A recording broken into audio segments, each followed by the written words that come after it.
এরে আল্লাহর গোলাম গুনার করতে গিয়ে যদি মনে হয় কেউ দেখে না আল্লাহ দেখতেছি, তাহলে কি আর গুনার কাজ করতে পারা যাবে কিনা জোরে কর। এই জন্য অন্তরের ভিতরে গুনার আল্লাহর ভয়টা অন্তরে জাগাইতে হবে, আর বেশি বেশি করে আল্লাহর কাছে ক্ষমা চাওয়া লাগবে। কারণ তুমি দুনিয়ার জমিনে কত গুনাহ করছো, কত অন্যায় করছো রে আল্লাহর গোলাম। এই হাত দিয়া কত গুনাহ করছো,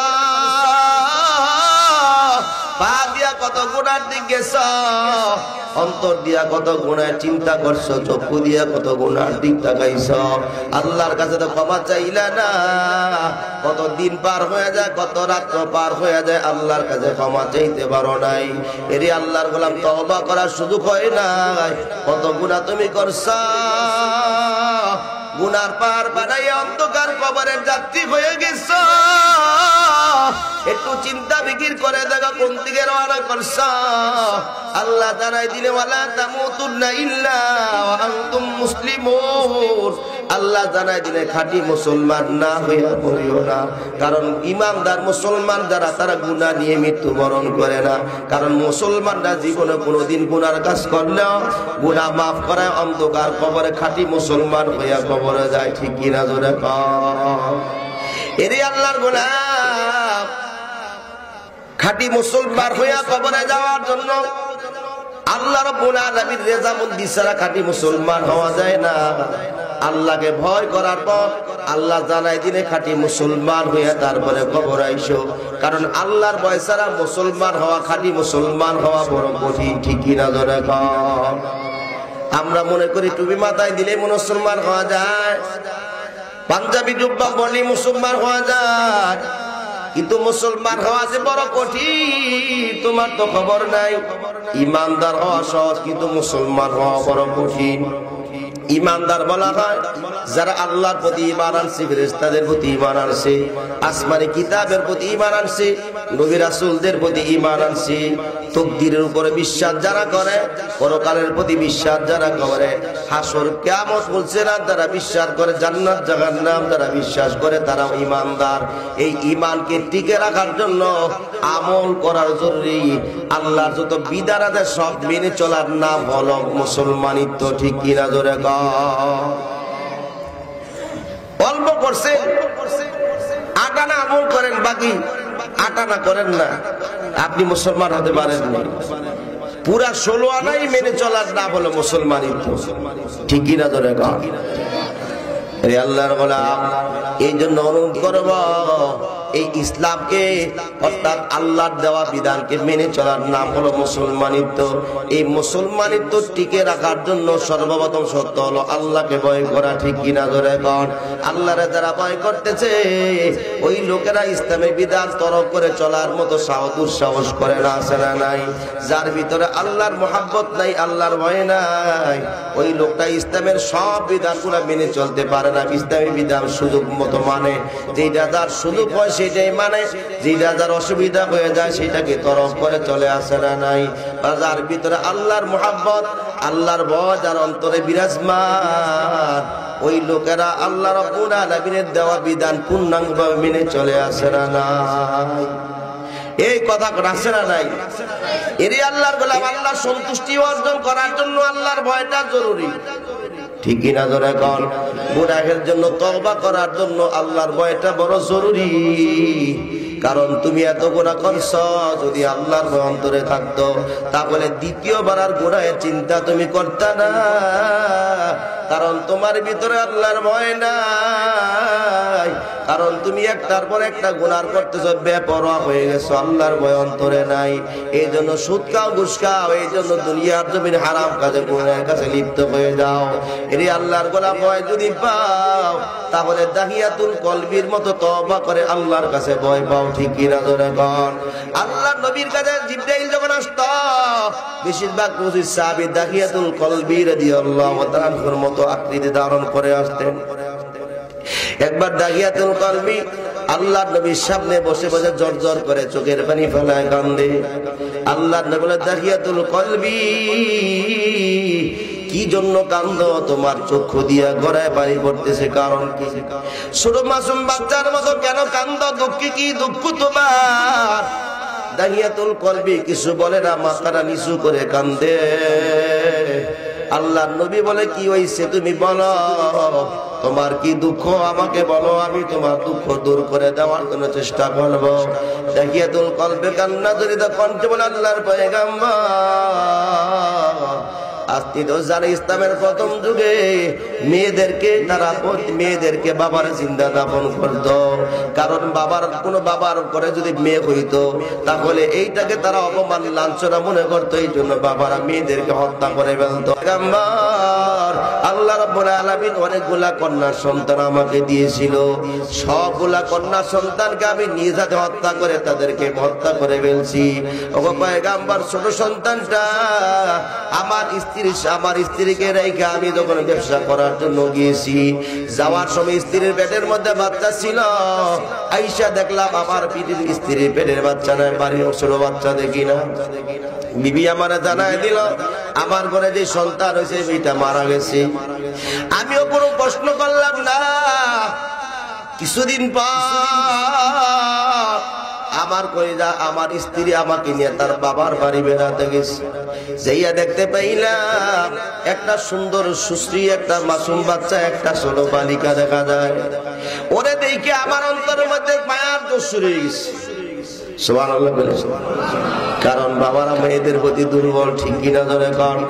এরে আল্লাহর গোলাম, দাহিয়াতুল কলবি বলে মেয়েদের সৌন্দর্য দেখে আমি তার প্রতি মুগ্ধ হয়ে যাই, তারে আদর করতে শুরু করলাম।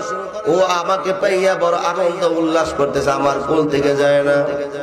নিজের হাতে গোসল দিলাম, নিজের হাতে তারা খাওয়াই দেয়। কিছুদিনের ভিতরে আমার অনুগত হয়ে যায়। এর ছাড়া আমার ভালো লাগে না, মেয়েটাও আমার ছাড়া ভালো লাগে না, আমার প্রতি দুর্বল হয়ে যায়। মা যখন দেখতে পাইল মেয়ের প্রতি আমি দুর্বল, তখন মেয়েটার পরিচয় আমার কাছে জানাই দিল, এটা হলো তোমার কলিজার টুকরা সন্তান। জোরে করে আলহামদুলিল্লাহ। এরে আল্লাহ গুলা যারা মেয়ের বাবা হইছা,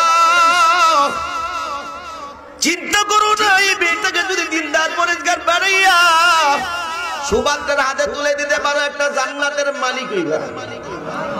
সুবহানাল্লাহ, বাড়িয়া তুলে বলাছি। এরে আল্লাহর গোলাম, আল্লাহর নবীর সাহাবায়ে কেরাম রাসূল তিন মেয়ে হয়। আল্লাহর নবী বলে দিনদার পরেশগার যদি বানাইতে পারো, তাহলে আল্লাহর কসম দিয়ে বলে তিনটা জান্নাতের আধিপত্য তোমাকে দেওয়া হবে। এরে আল্লাহর গোলাম, দাহিয়াতুল কলবি রাদিয়াল্লাহু তাআলা মেয়েটার অবস্থা যাই না, মনে মনে কষ্ট পাইল। আর চিন্তা করলো সেই মেয়েটা বড় হলে অন্যজন ভোগ করবে, অন্য বাড়ি চলে যাবে, অন্য পরপুরুষের বিবি হবে। এই মুখটা আমি কিভাবে বন্ধু মহলে দেখাবো? এই চিন্তা ফিকির করে মেয়েটাকে হত্যা করার প্ল্যান তৈরি করে ফেললো। বাড়ি আসার পর কয়েকদিন হয়ে গেছে, খাবার নাই, টেনশন। কিছুদিন পরে বিবিরে বলল, বিবি আমার কলিজার টুকরা সন্তানকে সাজাইয়া দাও, আমার কলিজার টুকরা সন্তানকে সাজাইয়া দাও, তার নানা বাড়ি বেড়াতে যাও। আমার বিবি বড় খুশি হইয়া যায়, আমার মেয়েটাকে সুন্দরভাবে সাজায় গোছায় নতুন জামা কাপড় পরে আমার সাথে দিয়ে দেয়। আমি আমার কলিজার টুকরা সন্তানকে নিয়ে রওনা করলাম। চলতেছি বহুদূর, যতটুক আমার বিবির দৃষ্টি গেছে ঘরের দরজায় তাকায় তাকায় দেখছি।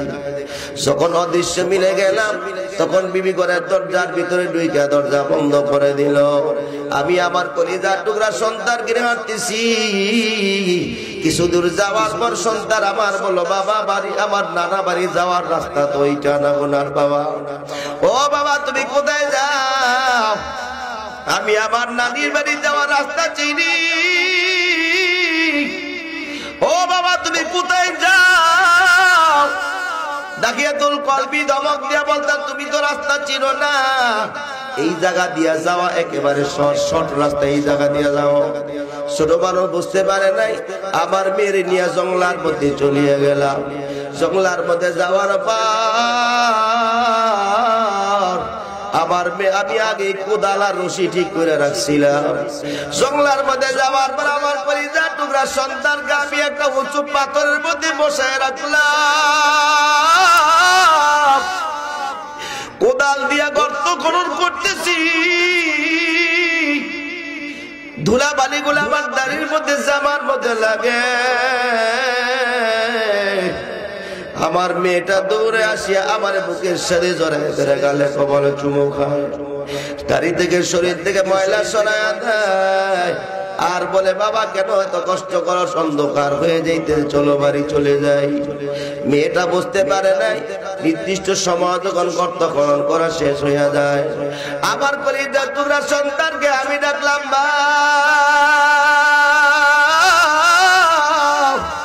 আরে মা কাছে আয় দেখা যা, গর্তের ভিতরে কি যেন দেখা যায়। মেয়েটা আবার বুঝতে পারে না, গর্তের কিনারে আসার পর আমি বাবা আমার মেয়েটাকে ধাক্কা বেরিয়ে গর্তের মধ্যে পালাই দিলাম। আমার মেয়েটা গর্তের মধ্যে পড়িয়া তার পাটা ভাঙিয়া যায়। মেয়েটা গর্তের মধ্যে পড়িয়া কান্দে, বাবা তুমি আমাকে হত্যা করিও না, আমাকে ছেড়ে দাও, আমি বহুদূর চলিয়া যাব। ও বাবা আমি বহুদূর চলে যাব, তোমারে বাবা পরিচয় দেব না গো বাবা, আমি চলে যাব, কোনোদিন আর তোমার সামনে হাজির হব না, তোমার বাড়িতেও যাব না, তোমার পরিচয় দেব না। আমি আমার মেয়ের কথা শুনলাম না, বড় একটা পাথর নিয়ে আমার মেয়ের উপরের মধ্যে যখন ফালাই দিলাম, আমি নিষ্ঠুর বাবা তাকায় দেখলাম পাথরের আঘাতে আমার মেয়ের বুকের হাড় ভেঙে গেছে। বাবার মেয়েটা কাঁদছে আর বলে, বাবা ও বাবা বলে, কয়েকটা চিৎকার দিয়ে নিতর হয়ে যায়। আমার মেয়েটাকে পায়ে মেয়েকে জীবন্ত চাপা দিয়ে আমি বাবা চলে আসলাম। এখন রাত্র যত হয়ে যায়, অন্ধকারে স্তব্ধ নিস্তব্ধ জায়গার মধ্যে আমি একা একা নির্জনতার মধ্যে বসি, এখনো পর্যন্ত আমার মেয়ের কান্নার আওয়াজ আমার কানের মধ্যে আসে। ও পয়গাম্বর, আল্লাহ আমারে ক্ষমা করবনি। আল্লাহ নবীও কান্দে, দাগিয়াতুল কলবিও কান্দে। আল্লাহ নবী কান্দে আর বলে, দাগিয়াতুল কলবি, যেই দিন তুমি জীবনের গুনাহগুলো ক্ষমা চাই তওবা করে আল্লাহ কালমা পড়ে মুসলমান হইছো, ওই তওবা করার দ্বারা কালেমা পড়ার দ্বারা আল্লাহ তোমার জীবনের সব গুনাহগুলো মাফ করে দিয়েছে। জোরে কোন আমিন। ও আমার যুবক ভাইরা, ও পর্দারের মা পর্দাও কলিজার টুকরা সন্তানেরা, কত গুনাহ করছো, হাত দিয়া কত গুনাহ করছো, পা দিয়া কত গুনাহ করছো, অন্তর দিয়ে কত গুনাহ চিন্তা করছো। একটু চিন্তা বিকি করে দেখো, অন্ধকার কবরে যাওয়া লাগবে তে কোনো সন্দেহ নাই। কোন সময় না জানি মসজিদের চার বেয়ারার পাখি তোমার বাড়ি দরজা হাজির হইয়া যায়, কোন সময় না জানি তিন টুকরা সাদা পানকিন কাপড় চকলেটের মতো বেচাইয়া অন্ধকার কবরে নেওয়ার জন্য আয়োজন শুরু হয়ে যাবে। রে আল্লাহর গোলাম, মৃত্যুবরণ করা লাগবে সন্দেহ নাই। মৃত্যুর যন্ত্রণা যে বড় কঠিন, গুনাহগার ব্যক্তির মৃত্যুর যন্ত্রণা অনেক বড় কঠিন হবে, ঠিক কিনা ধরে কন। অন্নাদিয়াতি গরকা, আল্লাহ যারা দিনে সদূরে টানতে বলে ফেরেশতাদের কসম, গুনাহগার ব্যক্তিদের জান এমন ভাবে কবজ করা হবে, শরীরে 360টা ধরে এমন ধরে টান দি মারবে, শরীরের সব অঙ্গ প্রত্যঙ্গের সংযোগ গুলা বন্ধ করে দেওয়া হবে। এরই আল্লাহর গোলাম হঠাৎ করে একদিন তাকায় দেখবা তোমার সামনে একজন মুসাফির হাজির হয়ে গেছে। ওই মুসাফির দুনিয়ার সাধারণ মতো মানুষ নাই, এমন মুসাফির আইসা বলবে তোমারে নেওয়ার জন্য আসছি। তুমি বলবা আমার সময় দাও, আমি নামাজ পড়তে পারি নাই, কোরআন তেলাওয়াত করতে পারি নাই, ওলামায়ে কেরামদের মসজিদে বসতে পারি নাই, গুনাহের জন্য ক্ষমা চাইতে পারি নাই, আমাকে 2 মিনিট 5 মিনিট তওবা করার সুযোগ দাও। ওই ফেরেশতা জবাব দিবে, আল্লাহ অসম্ভব, 1 মুহূর্ত সময় দেওয়া হবে না, ঠিক কিনা জোরে কর। এরে আমার গুনাহ যুবক ভাইরা, এই গুনার বোঝা মাথায় নিয়ে কবরের দিকে রওনা করছো। একটু চিন্তা ফিকির করে দেখো তোমার মরণটা কত ভয়াবহ হবে। এরে আল্লাহর গোলাম, যারে না বানাইলে কিছু হতো না। আল্লাহর পয়গম্বর সাইয়্যিদুল মুরসালিন খাতামুন নবীন ইমামুল মুরসালিনের মৃত্যু হয়ে যাওয়ার আগে আবু বকর প্রশ্ন ইয়া রাসূলুল্লাহ কোন দিকে আপনি রওনা করছেন? আল্লাহর নবী বলেন আল্লাহুম্মা বির রফিকি আলা, জোরে বলেন আল্লাহু আকবার। আবু বকর বললেন পয়গম্বর আপনার মরণ হয়ে যাওয়ার পর আমাদের কি করণীয় আপনি বলেন। আল্লাহর নবী জবাব দিলেন আবু বকর আমি মারা যাওয়ার পর আমার যখন ইন্তেকাল হয়ে যাবে তোমরা আমার হুজুরা খানা পালায় সবাই দূরে চলে যাইবা। ইমাম গাজ্জালী রাহমাতুল্লাহ আলাইহি বলেন কবর ওই লোকেরা যখন সাহাবায়ে আল্লাহ নবী বলতে লাগলেন তোমরা সবাই আমাকে আমার হুজুরা খানার মধ্যে রেখে সবাই দূরে চলে যাইবা, তাকায় দেখবা আকাশ মেঘাচ্ছন্ন হয়ে গেছি, অন্ধকার হয়ে জুরি জুরি বৃষ্টি পড়া শুরু হবে, তখন মনে করবা আল্লাহ খাস রহমত জমিনের উপরে বর্ষণ করতেছে। জোরে কোন সুবহানাল্লাহ। ওগো পয়গম্বর আমাদের আর কি করণীয়? আল্লাহ নবী জানাই দিলেন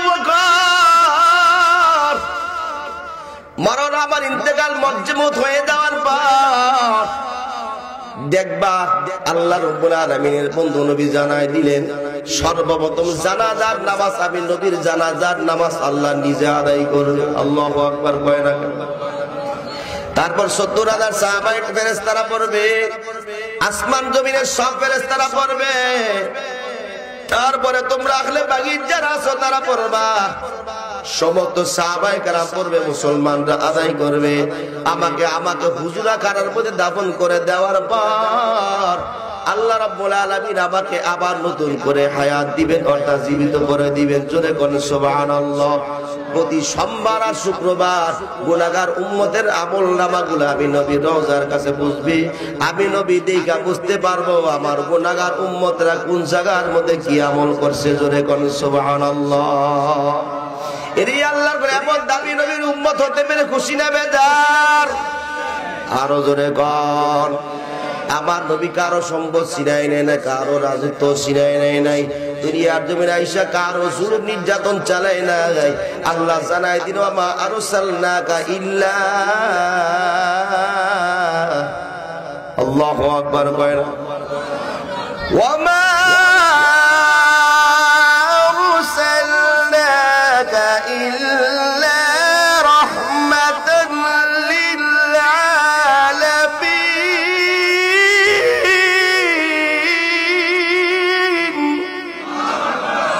ওয়া মা আরসালনাকা ইল্লা রাহমাতান লিল আলামিন। সদকা যারা রহমতে দা আফিরি বরগে বর আলে পাকে তাহেরি।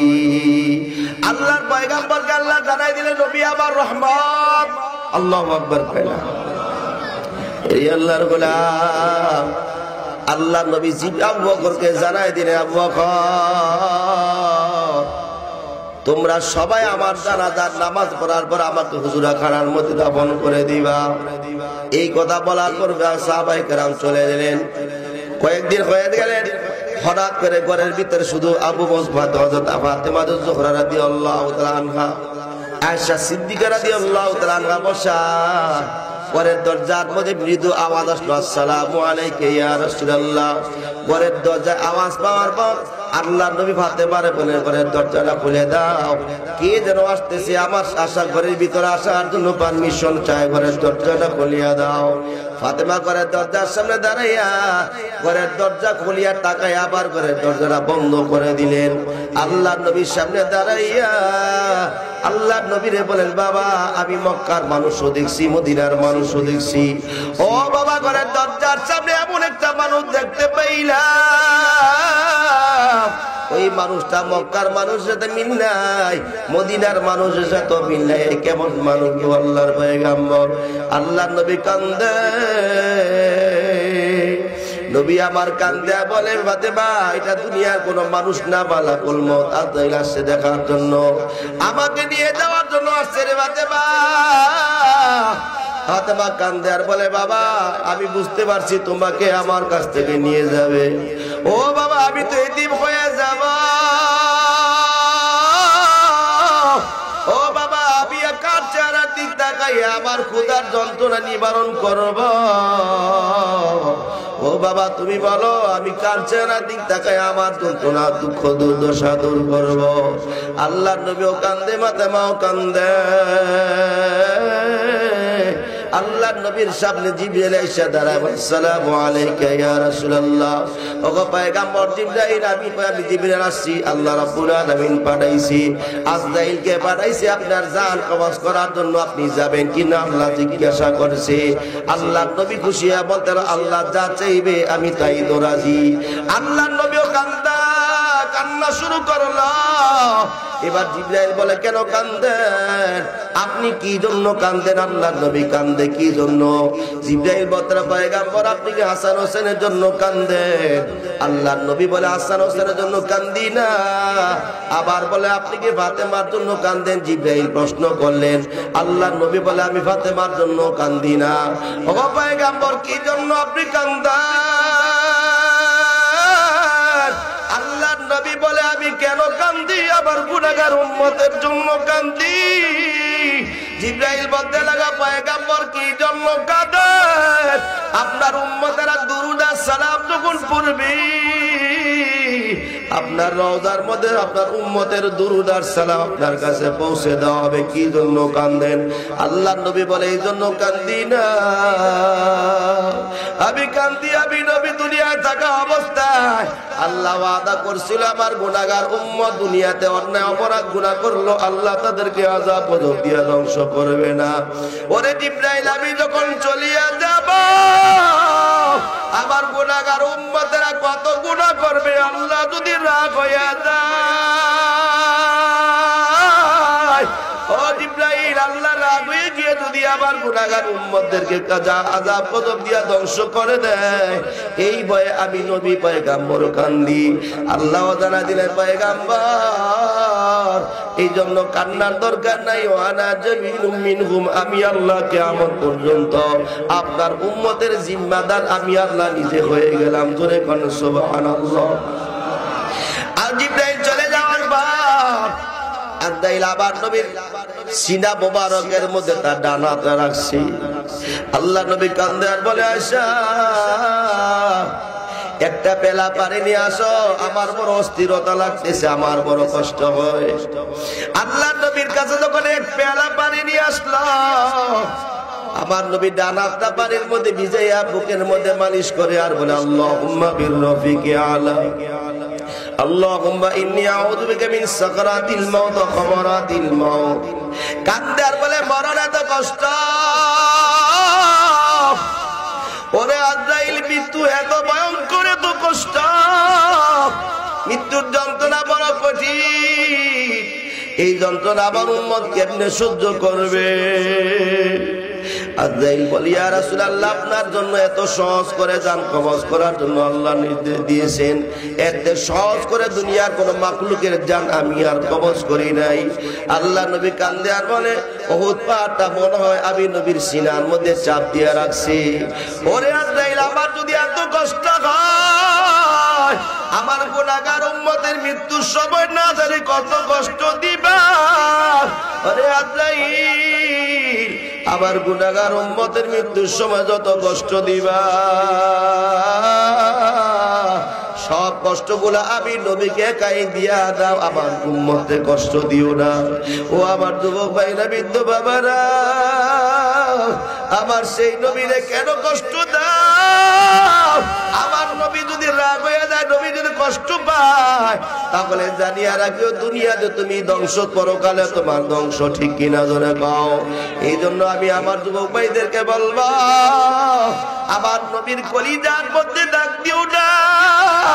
আমার নবীর কলিজার মধ্যে যদি ডাক দাও, কিয়ামতের ময়দানে আল্লাহর কাছে কি জবাব দিবা?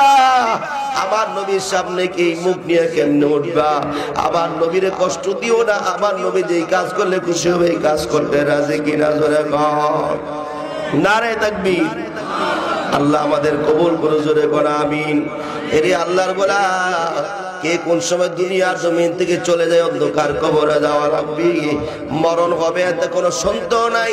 চিরন্তন সত্য হলো মৃত্যু হবে, এতে কোনো সন্দেহ নাই। ধনী বলো আর গরিব বলো, রাজা বলো আর প্রজা বলো, সবাইকে মরা লাগবে। ঠিক কিনা জোরে কর। মৃত্যুবরণ হবে না? মরণের হাত থেকে বাঁচবেন এমন দুই একজন আছে আমাদের বাংলাদেশের ডিপার্টমেন্টের বড় বড় দায়িত্বশীল নাকি মরবে কিনা জোরে এখন? এলাকার চেয়ারম্যানে মরবে না, এমপি সাহেব, মসজিদে ইমাম সাহেব, সবাই মরণশীল, ঠিক কিনা জোরে এখন? কেউ জিন্দা না ইল্লা ওয়াজহা, একমাত্র আল্লাহ ব্যতীত। আল্লাহর গোলাম, এই জন্য বলবো মরণ জিতে হবে। এমন এক জায়গার মধ্যে তুমি রওনা করছ, ওই জায়গার মধ্যে গুনাহ নিয়ে যদি কবরে যাও, তাহলে ওই অন্ধকার কবরে কিন্তু ভালো জায়গা নয়, শান্তির জায়গা নয়। জাহান্নামের আগুনের ঘর, সাপ বিচ্ছুর ঘর। অন্ধকার কবরে নেক আমল ছাড়া ওখানে নাজাতের কোনো ব্যবস্থা নাই, ঠিক কিনা জোরে কও? এমনও সময় দেখা যায় বহু কবরের ভিতরে বহু কবরের ভিতরে আগুন দেখা যায়, আছে না নাই? বহু কবর এমন দেখা যায় শরীরের কাপড়ের শরীর তো পচ বেঁধে দূরে থাক, এখনো পর্যন্ত কাপড়ের মধ্যে দুলা বালিও লাগে না, এরকম নজির আছে না নাই? জোরে কোন আছে না নাই? ভারতের এক ইঞ্জিনিয়ার নামে মুসলমান, কিন্তু অন্তরের ভিতরে পরকালের প্রতি বিশ্বাস ছিল না। এরকম নাস্তিক মার্কা মুসলমান বাংলাতে আসে না নাই? জোরে কোন আছে না নাই?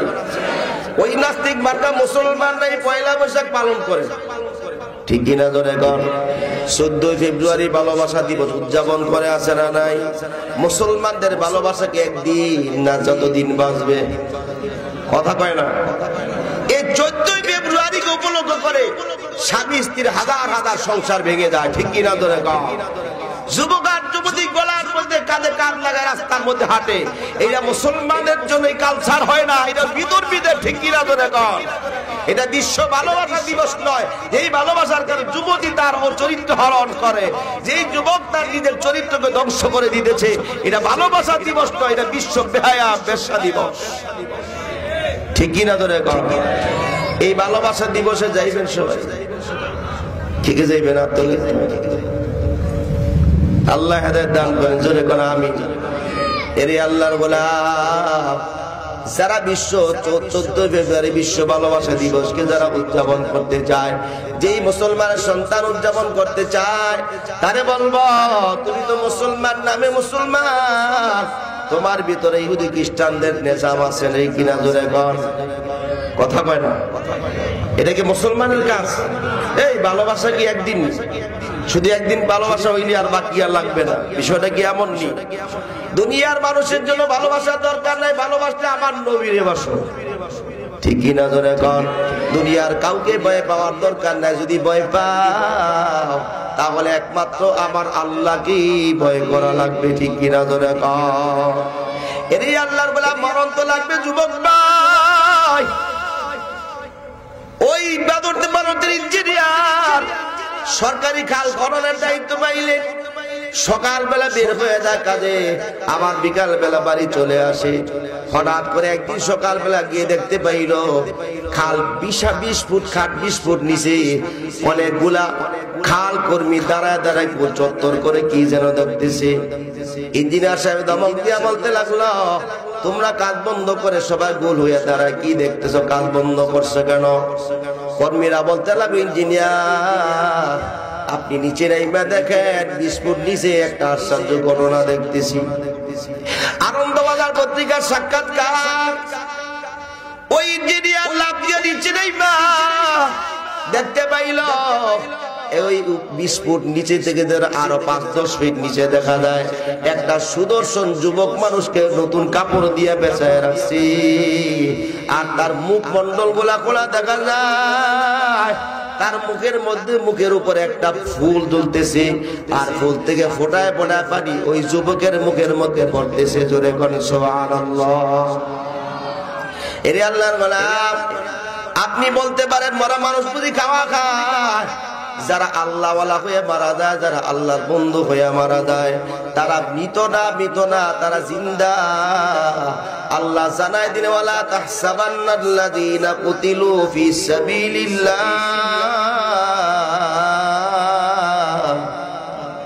আরো জোরে কোন আল্লাহু আকবার, ফি সাবিলিল্লাহি আমওয়াত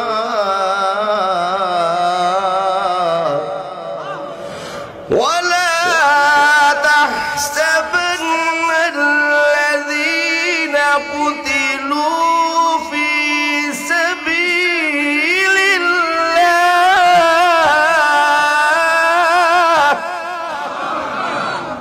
সাবিলিল্লাহি আমওয়াত বাল আহইয়াউ ইনদা রাব্বিহিম ইউরযাকুন। আল্লাহ জানাই দিলেন যারা আল্লাহ রাস্তায় নিজের জীবনকে উৎসর্গ করলো তারা যদি মারা যায় তারা মৃত নয়, তারা হলো জীবিত। আল্লাহর পক্ষ থেকে তাদেরকে রিজিক দেওয়া হয়। জোরে কোন সুবহানাল্লাহ। এরে আল্লাহর গোলাম ইঞ্জিনিয়ার সব ক্যাটাগরি দিয়ে বাইপা দেখলো 20 ফুট নিচে আমরা দাঁড়ানো, ওইখান থেকে আরো 10 ফিট নিচে কবর। মোট কত ফিট হইল? আর জোরে কোন। এই 30 ফুট মাটির নিচে কি 2-1 বছরের কবর হতে পারে? কয়েকশো বছর হওয়ার কথা, ঠিক কিনা? জোরে কোন। কয়েকশো বছর পরেও যদি আল্লাহ ওই যুবককে কবরের ভিতরে অক্ষত রাখতে পারে, কবরে তার শৈল ময়লা লাগে নাই, তার জামার মধ্যে ময়লাও লাগে নাই, মুখটা পূর্ণিমার চাঁদের মতো জলমল হাসি মুখ মাখা। জোরে কোন আল্লাহু আকবার। ওই পানিটা বড় মিঠা। ইঞ্জিনিয়ার সাহেব বলতে লাগলো ওই পানি থেকে সুন্দর একটা সুগন্ধি বের আসতেছে, আর ফোটায় ফোটা পানি যুবকের জিহ্বার মধ্যে পড়ে। যুবক চাইতে চাইতে খায়। জোরে কোন আল্লাহু আকবার। ও আমার যুবক ভাইরা, ও আমার বৃদ্ধ বাবারা, কবরে যাওয়া লাগবে, ঠিক কিনা? জোরে কোন। হঠাৎ করে দেখতে পাইবা আজরাইল তোমার সামনে আসিয়া তোমারে পাকড়াও করার জন্য ধরছে। এমন ধরে চাপ মারিয়া ধরবে, তোমার মৃত্যুবরণ করা হবে। শরীরে 360টা জোড়া টাস টাস করিয়া ছড়িয়া যাবে। হাতের সংযোগ নাই, পায়ের সংযোগ নাই। তোমাকে নিতর দেওয়াটা জমিনের মধ্যে ফেলায় রাখবে। তোমার বিবিরে যদি বলা হয় পাবি মা, তোমার সন্তান যদি তোমার বিবিরে বলে মা আমার বাবা তোমার সাথে সংসার করছে কত বছর, ও মা এখন আমার বাবা ইন্তেকাল করছে রাতের বেলা, এখন ঘর থেকে বের করা যাবে না। কত রাত কত বছর আমার বাবার সাথে কাটাইছা, ও মা তুমি আজকের রাতটা আমার বাবার সাথে কাটায় দাও। আল্লাহর কসম দিয়া বলে তোমার মা বলবে ভয় লাগে রে বাবা, এক ছাত্র কেন 1 ঘন্টাও তোমার মৃত বাবার সাথে আমি থাকতে পারবো না। ঘর থেকে বের করে দিয়া পুরাতন কাপড় দিয়া বেচাইয়া তোমারে যাবরই পাতার পানি দিয়া গোসল দিয়া 3 টুকরা সাদা মার্কিন কাপড় চকলেটের মতো করে বেচাইয়া জানাজার ময়দানে মুখের বাঁধনটা খুলে দেওয়া হবে। আল্লাহর নবী বলে যে ওই মুহূর্তের ভিতরে মৃত ব্যক্তি কান্না শুরু করিয়া দেয় আর বলে কলিজা টুকরা সন্তান, ও আমার এলাকাবাসী, আমার বন্ধু বান্ধব, আমাকে ভালো করে দেখালো, আর কোনদিন তোমরা আমাকে দেখবে না, আমিও তোমাদেরকে দেখবো না, ভালো করে দেখালাম। জানাজার নামাজ পড়া 4 পেয়ারার পালকির মধ্যে দিয়া কবরের ডান পাশে নামায়া 2 জন লোকের সহযোগিতা কবরের নামায় দেওয়া হবে না। আল্লাহর বলা 2 জন লোক কবরের মধ্যে নামাইয়া উপরের দিক থেকে লাভ মারিয়া উঠে গিয়ে তোমার সেই কবরের মধ্যে চাং দেওয়া, বাঁশ দেওয়া শুরু হবে, খলপা দিয়া চাটাই দিয়া মাটি দেওয়া শুরু হবে। ওই কবর মধ্যে তোমার কলিজা টুকরা সন্তান, বন্ধু বান্ধব, এলাকাবাসী গুলা কবরের মাটির মধ্যে হাত দিয়া পা দিয়া চাপায়া চাপায় মাটি দেওয়া শুরু করবে। ও আমার যুবক ভাইরা, বৃদ্ধ বাবারা, তাকায় দেখবা ডান দিকে মাটি, বাম দিকে মাটি, নিচে মাটি, চতুর্দিকে মাটির গন্ধ। এখন আবার অন্ধকার কবরে কেউ নাই।